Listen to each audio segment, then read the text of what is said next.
ప్రభునందు ప్రియమైన శ్రోతలకు వందనములు. ఈ పోడ్కాస్ట్ కార్యక్రమం నాకు స్వాగతం. మీ అందరి కొరకు ఈ కార్యక్రమమును ప్రసారం చేయుచున్నాం. విని దైవాశీస్సులు పొందుకోగలరు. ప్రియమైన శ్రోతలకు మన ప్రభువైన యేసుక్రీస్తు నామములు శుభోదయం.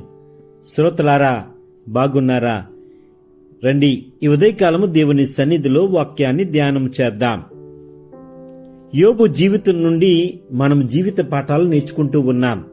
ఈ ఉదయకాలము యోబు జీవితంలో తుఫాను వలె అలజడి తన జీవితంలో కలిగినప్పుడు ఏదైనప్పటికీ దేవుని నియంత్రణలో ఉన్నాడు అనే సత్యాన్ని మనం గ్రహించబద్దులమై ఉన్నాం. అతడు తన పిల్లలను కోల్పోయాడు, ఆస్తి నశించింది, వ్యాధితో బాధపడుతూ ఉన్నాడు. స్నేహితులు విమర్శించారు, భార్య విమర్శిస్తూ ఉంది. అయినప్పటికీ ఆ తుఫాను మధ్యలో కూడా దేవుడు తన నియంత్రణని కోల్పోలేదనే విషయాన్ని, చివరికి దేవుడు అతన్ని రెండింతలుగా పునరుద్ధరించాడని యోబు గ్రంథము 42వ అధ్యాయము 10, 11, 12 వచనాలు మనకి బోధిస్తూ ఉన్నాయి. రండి, యోబు గ్రంథము 42వ అధ్యాయము 10వ వచనం ఈ విధంగా వ్రాయబడి ఉంది.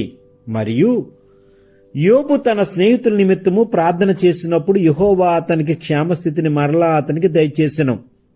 మరియు యోబునకు పూర్వము కలిగిన దానికంటే రెండింతలు అధికముగా యెహోవా అతనికి దయచేసెను. అప్పుడు అతని సహోదరులందరూ, అతని అక్క చెల్లుండ్లందరూ అంతకు ముందు అతనికి పరిచయులైన వారును వచ్చి అతనితో కూడా అతని ఎంట అన్నపానములు పుచ్చుకొని యెహోవా అతని మీదకి రప్పించిన సమస్త బాధను గురించి ఎంత లేసి దుఃఖము పొందితివని అతని కొరకు దుఃఖించుచు అతన్ని నోదార్చిరి. ఇదీను కాక ఒక్కొక్కడును తన వరహాను, ఒక్కొక్కడు బంగారు ఉంగరమును అతనికి తెచ్చి ఇచ్చెను, కొంత సొమ్మును తెచ్చి ఇచ్చెను. 12వ వచనం, యెహోవా యోబుకు మొదట ఆశీర్వదించిన అంతటి కంటే మరీ అధికముగా ఆశీర్వదించెను. అతనికి 14,000 గొర్రెలను, 6,000 ఒంటెలను, 1000 జతల ఎడ్లను, 1000 ఆడుగాడిదలను కలిగెను. అద్భుతంగా దేవుడు దీవించిన రీతిని ఇక్కడ మనం చూస్తూ ఉన్నాం. అలజడి ఎంత అయినప్పటికీ, తుఫాను వలె కష్టము మన జీవితాల్లో వచ్చినప్పటికీ దేవుడు అవన్నీ కూడా దేవుని నియంత్రణలోనే ఉంటాది అనే చెప్పే ఉద్దేశమే ఇక్కడ దేవుడు మనకి తెలియజేస్తూ ఉన్నాడు. 7 ప్రధాన అంశాల ద్వారా యోబు జీవితంలో జీవిత పాఠాలు మన జీవితానికి అన్వయించుకుందాం. మొదటిది, తుఫాను దేవుని అనుమతితోనే వస్తాయి. సాతాను పరీక్ష పెట్టినా దేవుని అనుమతి లేకుండా ఏదీ జరగదు. యోబు గ్రంథము 1:12లో అద్భుతంగా దేవుడు ఈ మాటలు మనకు చూపిస్తున్నాడు.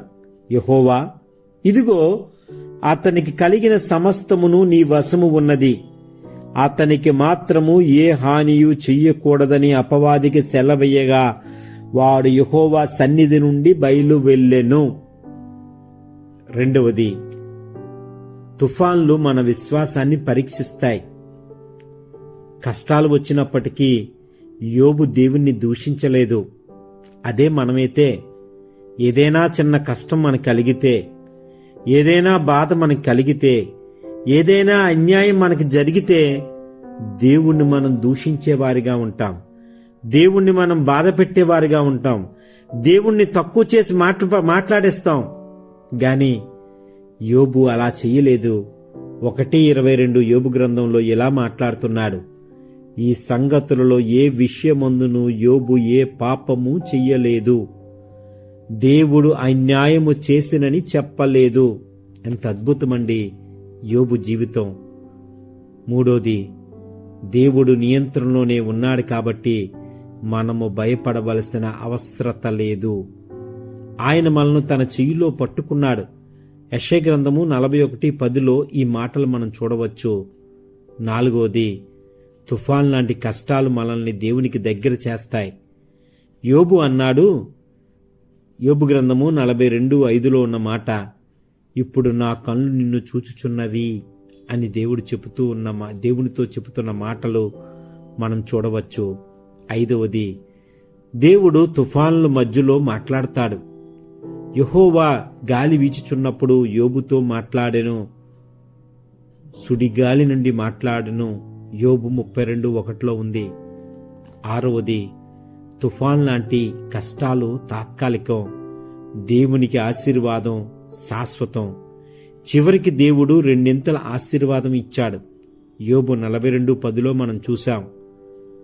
తుఫాన్ లాంటి కష్టాల్లో మనము సాక్షులుగా దేవుడు మనల్ని ఉంచడానికి సిద్ధపడుతూ ఉన్నాడు. యోబు జీవితం తరతరాలకు సాక్ష్యమైంది. యాకోబు గ్రంథం 5:11 కూడా ఈ సాక్ష్యం గురించి దేవుడు మాట్లాడుతూ ఉన్నాడు. ప్రియమైన వారలారా, చివరిగా అలజడి వచ్చినా, కష్టాలు వచ్చినా, నష్టాలు మన జీవితంలో కలిగినా ఇవన్నీ కూడా దేవుడి నియంత్రణలోనే ఉంటాయి. ఆయన అనుమతి లేకుండా ఏది జరగదండి. తుఫాను తాత్కాలికం కానీ, కష్టము తాత్కాలికం గాని, నష్టము తాత్కాలికం గాని, దేవుని మీద విశ్వాసం ఉంచితే, దేవుని మీద ఆధారపడితే, దేవుని పునరుద్ధానము శాశ్వతం కొరకు మనం ఎదురు చూస్తే, అలజడి మధ్యలో కూడా దేవుడు నియంత్రణలో మనల్ని ఉంచుతాడని దేవుని వాక్యం తెలియజేస్తుంది. అటు రీతిలో దేవుడు మనల్ని దీవించేలాగున ప్రార్థన చేసుకుందాం. ఈ కార్యక్రమమును గూర్చి మీ సలహాలు మరియు మీ ప్రార్థనా అవసరతల కొరకు మమ్మను సంప్రదించవలసిన మా ఫోన్ నంబర్ 9448508503 మరియు ఈమెయిల్ ఐడి info@fibaonline.org. మా ఫోన్ నంబర్ మరొకసారి 9480585039. Email ID info@fibaonline.org.